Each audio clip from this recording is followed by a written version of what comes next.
Hello, friends.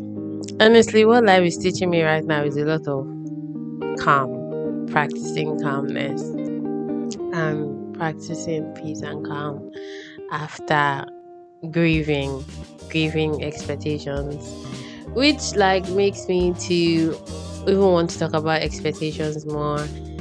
And the main question is having expectations or having expectations or expectation. Let me not say rubbish, but having expectation, is that a good thing or a bad thing? What do you think? I'll tell you my answer, but I had a tough week. I was like, it was something to learn about myself deeply and see a lot of things I was scared of. But anyway, stay tuned. Let's go into this.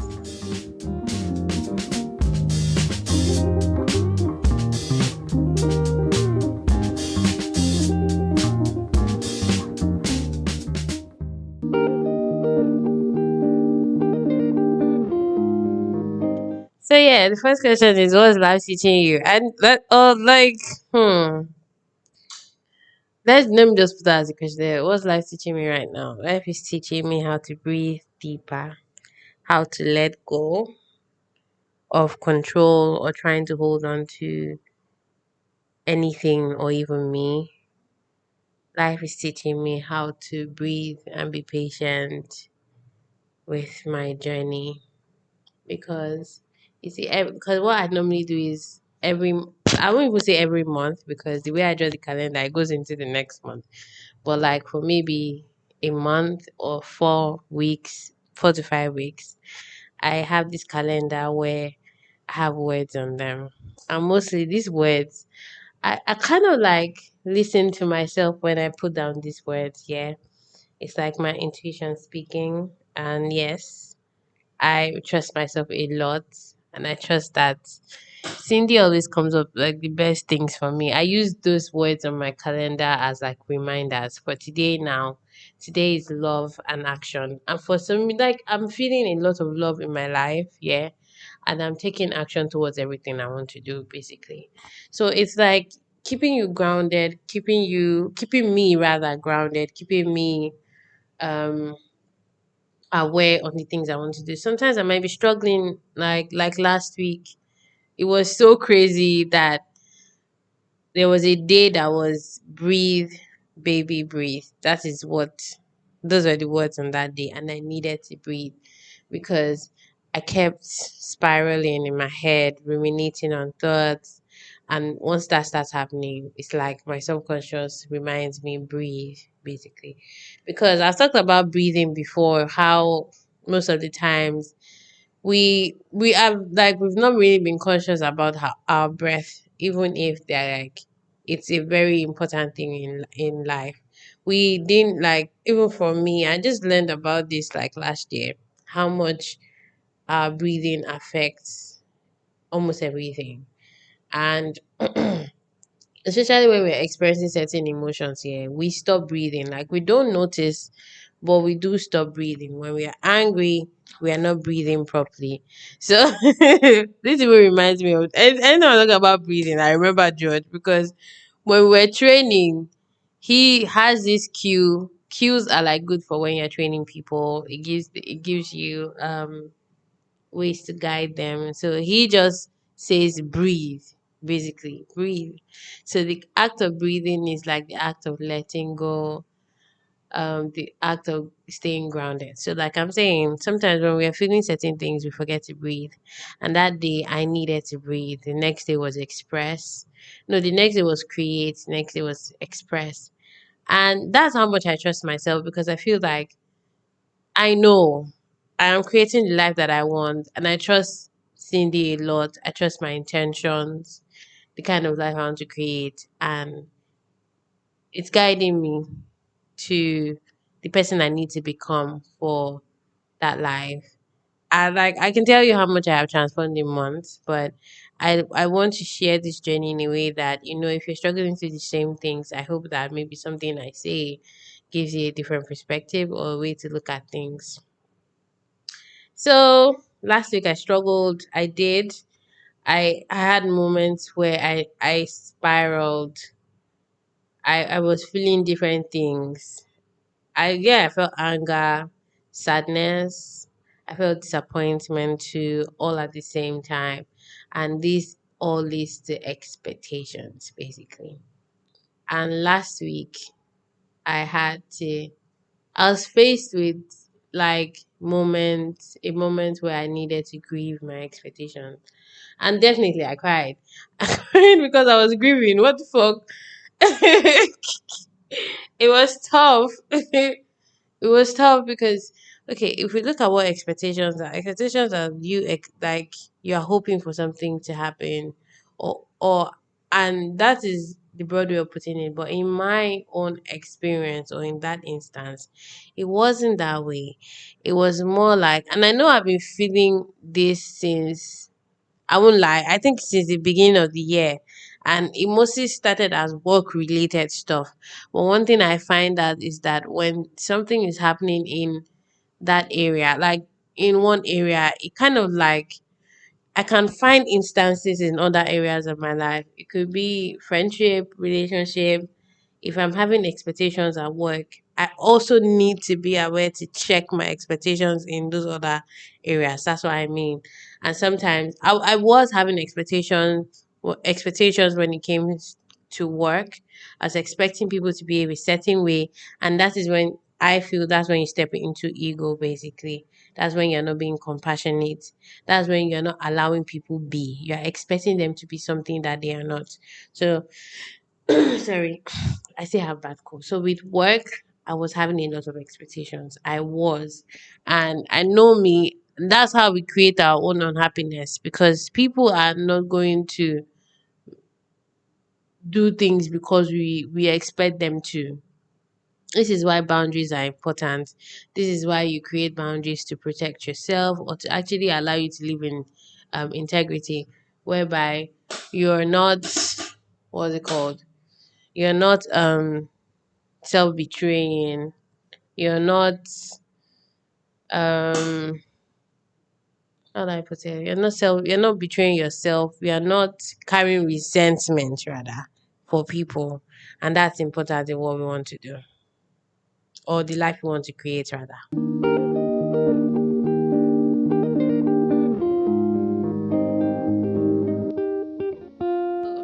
Is having expectation a bad thing?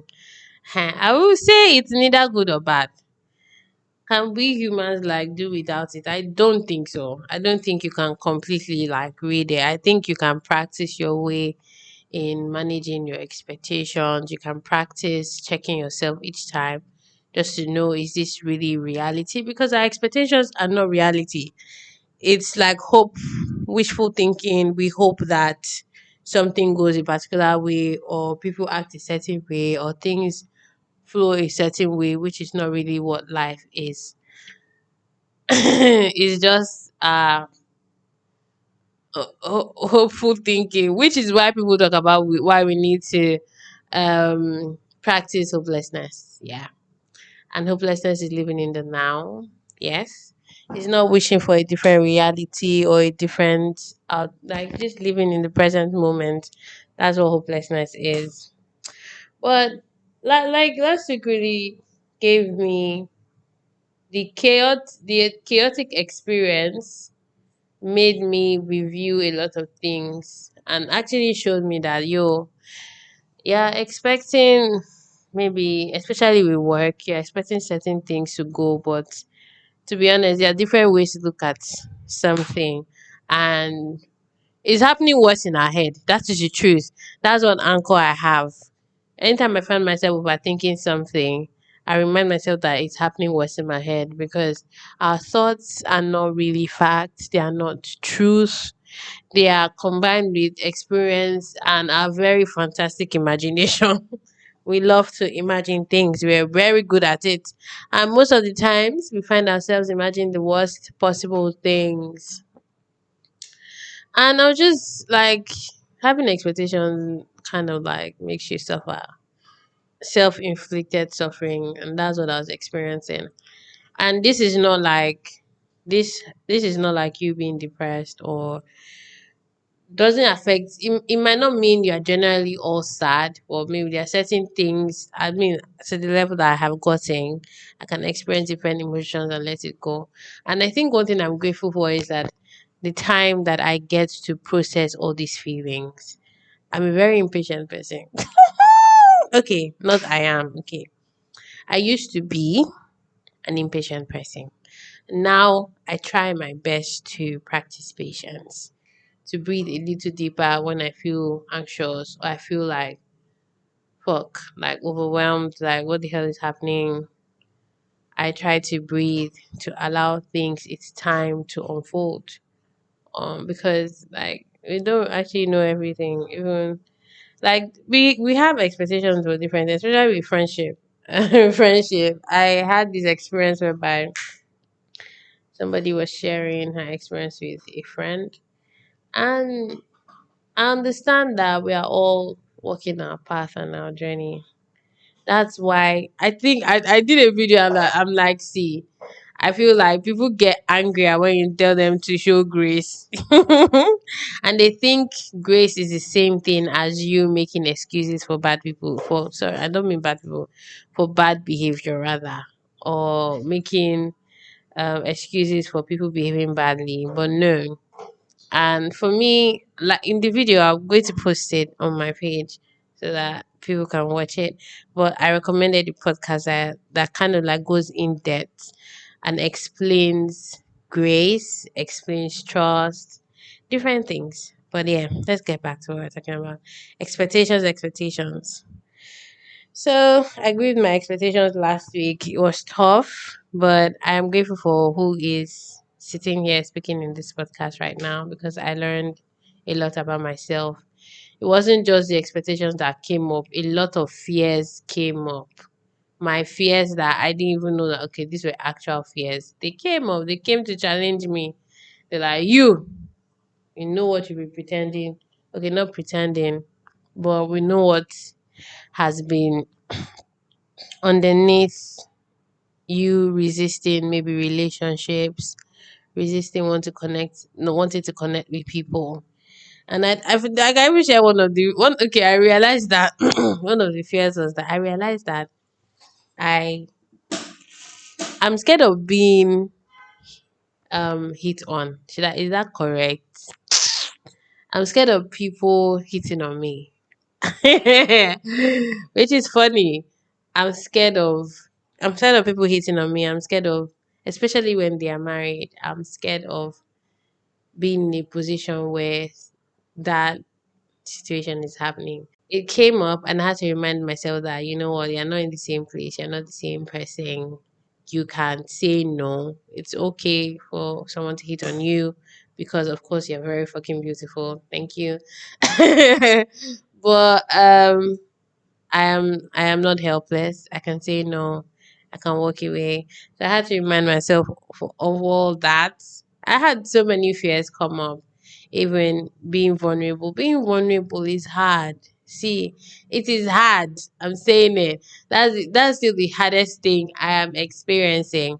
I'm like there was one instance where I was typing something and I felt myself ego wanted to come in and you be defensive, and my friend is like, and my inner self is like, this is not worth it. Like, I mean, you stepping into ego when you can just actually be vulnerable and say how you're feeling, which I think is growth.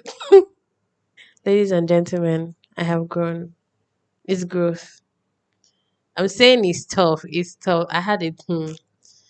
No, when you break your own heart. See, I'm okay. One thing I know, I'm not scared of heartbreak. Do you know why? I I have the courage to break my own heart when I feel that this is unhealthy for me. I would definitely break my own heart and walk away. That is how courageous Cindy has become. I mean, that happened last year though, and it can still happen in the future if I need to maybe end a work relationship or a romantic or a friendship. Thing is, being vulnerable is tough, oh, but I have courage. But anyway, expectations. What? Let me just even throw it out. Are you aware of the expectations you have of people, of yourself, of people, your friends, work, life, and sometimes these expectations we have of life, I'll tell you a very broad one. It's about age, it's about achieving things, or thinking that maybe by the time we are in our 30s or 28, 29, I should be this. I should have done that. I shouldn't be feeling like this. I should have accomplished this. I shouldn't still be feeling lost, which is ridiculous. And that's how we create, that's how we make ourselves unhappy. That's the truth. That is why a lot of us are unhappy. That is why a lot of us start sleeping into depression, basically. That is why a lot of us feel like we're not enough, because we have certain expectations that are not met, which that is the whole thing about. I think I even growing up here, I think the things that we were expecting were going to happen is not what we are seeing. So for a lot of us, our hearts are actually broken. We're dealing with broken hearts from expectations, having expectations of how you think your life should have turned out. And instead of letting go and allowing life happen, flowing it with it, changing course, yeah, taking another direction or approach to life, we tend to beat ourselves up and say we are not enough, basically, which is a crazy thing that we do. And hopefully, I hope we keep talking about these things and spreading awareness for people to know that actually, who said you're supposed to achieve anything at any age? Who said? Who? Nobody knows that. Like, to be honest, when shit happens and you've healed and things have turned into whatever it is. For example, me not graduating in school the year I was supposed to graduate. I know people think that you're supposed to go to school, you graduate, then you get jobs, then do this. But for us, some of us, the journey is different. Some of us we have jobs before, or we start working before we are even done with school. And some of us never finish, some of us finished. Yeah. Mine, I had to go back years later to graduate, and that's my journey. Imagine if I wasted my time, because I went through depression during that time, yeah. But my depression mainly wasn't because, oh, my friends are graduating and I'm still here. No. The depression is okay. Depression doesn't belong to me. See, even as aware as sometimes I have to remind myself. Sorry. So the depression wasn't mainly because of that. The depression was I didn't know who I was. I had wasted my okay, not wasted my time. I had gone through life seeking validation, not even actively, but through certain things we've been taught, that thinking that when we get this, we are going to be enough and all of that. But I did not feel that way. I felt completely lost. I felt out of touch. I felt like and that was even when I was a very pessimistic person. Depression plus being a very negative person. That's a combination though. It took me a lot of practices for me to change certain things about myself. But I just know that not the basic, the main anchor was always reminding myself and being honest that I actually don't know anything. That keeps you in a student's lane. That keeps you in a lane of, you know what, I'm always learning. Even if you master something, yeah, even if you master something, you're still learning. Because sometimes there's something George even sent to me about how the master is a student of his students, something like that. So we're always learning. Um Giving my expectations kind of like gave me peace. Yeah. It's a reminder that I have no control, no matter how much I try.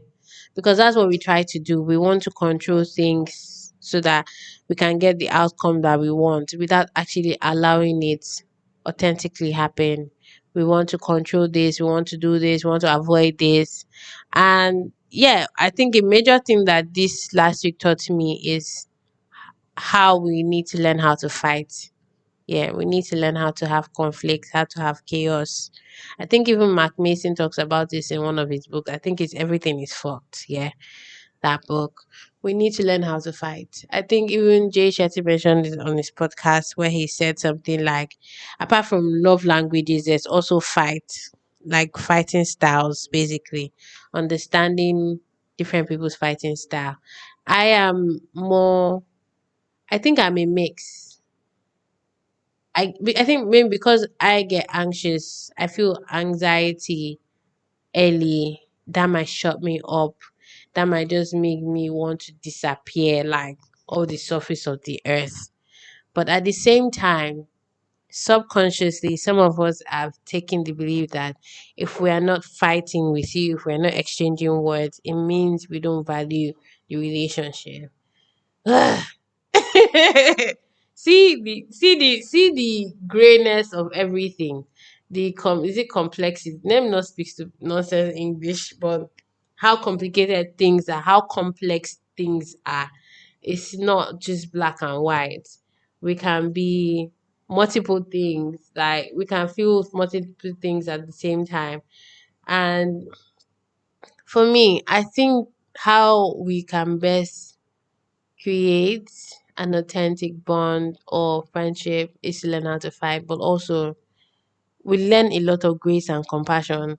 I say that like I think like we underestimate how much these things can influence how we approach life and how we approach our relationship with our friends or our partners or people that like family, people that we want in our lives. And people fight sometimes to just hurt. But you think that okay, the intention is for us to be heard, understood, and being and like for them to see us, but most of the time it's about being hurt or winning and stuff. So I feel that we need to learn how to fight. And even that I know that I can see I would disappear normally.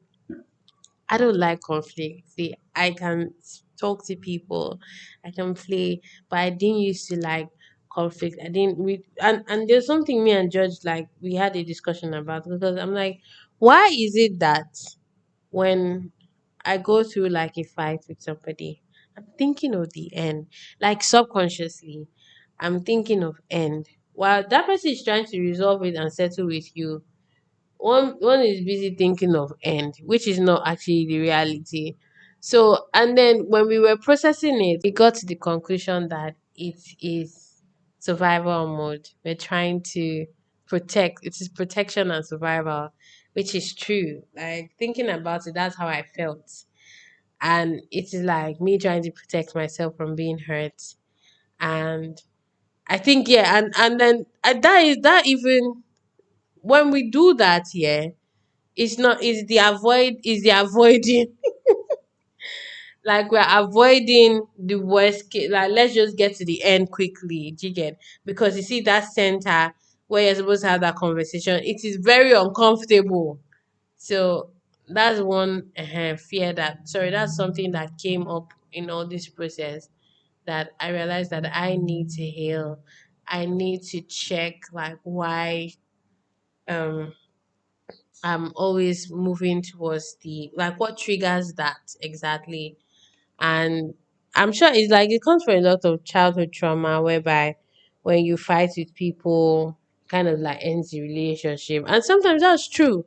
Some people fight and then the relationship ends, but sometimes people are trying to fight or people fight with you to understand. I even have a video that says we should learn to fight with our friends. That's the truth. We are uncomfortable with conflict. We think that maybe to have a healthy relationship, there's no fighting. People think what makes you the best couples is not fighting. People think that what makes you create the greatest relationship in life is no fighting or no disagreement. But that's not true. I feel even having that conflict kind of like made me become a little bit honest with myself about certain things. Yeah, what I would, especially how I would like to move or like express myself. I know last week taught me a lot. Like I journaled, I cried, I processed, which it's different for people, but that's my own process. I'm a crier. Sorry, that's how I release energy. I'm not sorry. That's how I release energy, though. And it's not like about anybody else. It's just me processing because I'm understanding how I'm feeling and I'm facing myself. Sometimes the self that I'm facing is ego, and I know I'm like, oh, fuck. Anyway, if you have expectations, I think, or if you're feeling unhappy, let me put it this way: if you're currently feeling unhappy in your life about anything, I would suggest you need to review your expectations about things. It could be about life, it could be about a relationship, it could be about a job. Like most of the things I've been experiencing this year have been mostly work related or passion related. Yeah, maybe I'll expand on it one day, but not today. But if you feel unhappy, if you feel sad, if you feel not enough, I think one thing you need to do is check your expectations. And that is you also checking whether it is reality, if you are being completely like real with yourself, because most of the time it's happening what's in our heads, and the things that we expect are not what they really are. Sometimes, for example, people are expecting a person to be a certain way, but that may not be who that person is, and it's just happening what's in our head. So, are expectations good or bad? Like I said earlier, neither. I think they're neither good or bad. And for me, maybe I'll explain why I never tag anything as good or bad. And it's taking practice basically. But I don't think expectations are good or bad.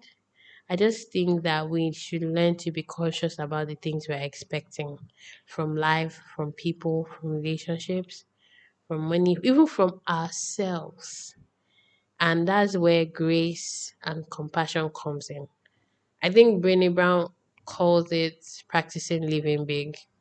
Yeah. Having compassion or grace for yourself. Recognizing that you're always doing the best that you can. It might suck when you review everything, but it's just you taking a step to reflect like if this is my best, then what the hell? Like I think it's Maya Angelou that says when you know better, you do better, basically. I'm grateful that I can share my journey with you. I'm grateful that I can be as vulnerable as I can be. Vulnerability is hard, even for me. I keep, and one thing I don't regret is this is what I asked for. After when I was grieving that thing, or grieving the moments, I went through I wrote a list of how I intend for 2024 to end, and healing, love, and relationship is one of the big ones there. And I'm glad because healing, people think healing is supposed to happen in isolation. Not really. I think it's balanced.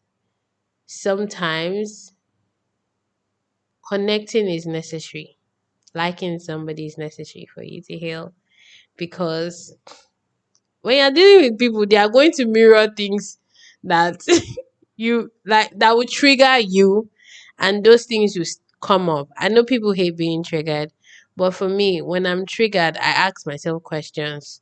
What is this that I'm feeling? Basically, what are the things that are on that day coming up that I'm supposed to heal?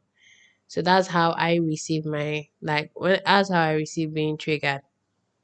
Now, like I said, check your expectations.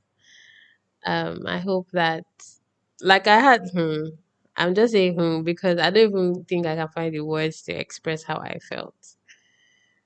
But I'm glad I felt how I felt. It was necessary. I'm saying it like it was necessary for me to be here smiling, and like after that happened, I danced for 2 days. I'm not lying. Like each time I get up, I'm dancing. I'm listening to music. I'm dancing. That was my process. I had done something that had made me love myself more. And then when that whole thing happened, I was feeling a lot of love for myself after I spiraled and after I came back to compassion. Yeah, I was feeling a lot of love for myself, and I danced and I expressed and I created. I mostly spent the weekend creating. I can't wait to share all the other content with you anyway. But I'm grateful that I can share this. I'm grateful that I can sit here and reflect. If this connects to you, please subscribe. Please share with maybe anybody that might need to also learn how to check their expectations. To be honest, I'm trying my best to bring more value to the podcast. Especially when I talk about things, I don't want to just rant about it. I want to be able to share maybe certain things, especially maybe things that can give a different perspective. I might not tell you the actual ways to do things because even me, I am still figuring it out. What I mainly do is I question myself a lot when I'm feeling anything, even if it's love, even if it's a crush, because like when you've gone through healing and identify your traumas, yeah, you can be able to recognize familiar things, like maybe if you've been in toxic relationships before or be in relationship with people that are avoidant or like that ghost you, yeah. And then when somebody ghosts you, you get triggered. And some people might take it personally, but healing is about not taking that personally. It's about you becoming the observer of your emotions. I think being the observer of your emotions, I'll need to do a different episode for that. I think people can't find the balance between logic and emotion, and they think that one is either this or that. They don't. They express emotions every day, but they think they are very logical. Anyway, maybe I'll do a different episode for that. But this healing process is about being an observer, not taking it personal, not becoming your trauma, not using your trauma as an identity. I am this. Nah, it's not you. It's you stepping out of ego and actually looking. Ego is like accepting that, you know what, accepting that you don't know anything. Yeah. I mean, stepping out of your ego is kind of like accepting you don't know anything. And the willingness to learn is what keeps you anchored. So thank you for listening. I hope to do more and share more with you. I hope we keep learning and growing on this journey together. Have a beautiful morning, evening, night, whenever you're listening to this. And maybe use my anchor. It's happening worse in your head, which means you never really know what is going through another person's mind. Stay open and give grace. Check your expectations, keep them in check. Mm? Recognize what is your expectation and what reality really is. And it takes practice. It's not a one time thing. You fail plenty times. And my word for you is or my I won't even say, I don't like to say advice. What I'll say is fail as much as you can so that you can learn. Anyway, bye. Don't forget to, like I said, like, subscribe, and share with everyone who needs it. I think this episode is even longer than normal ones. Bye.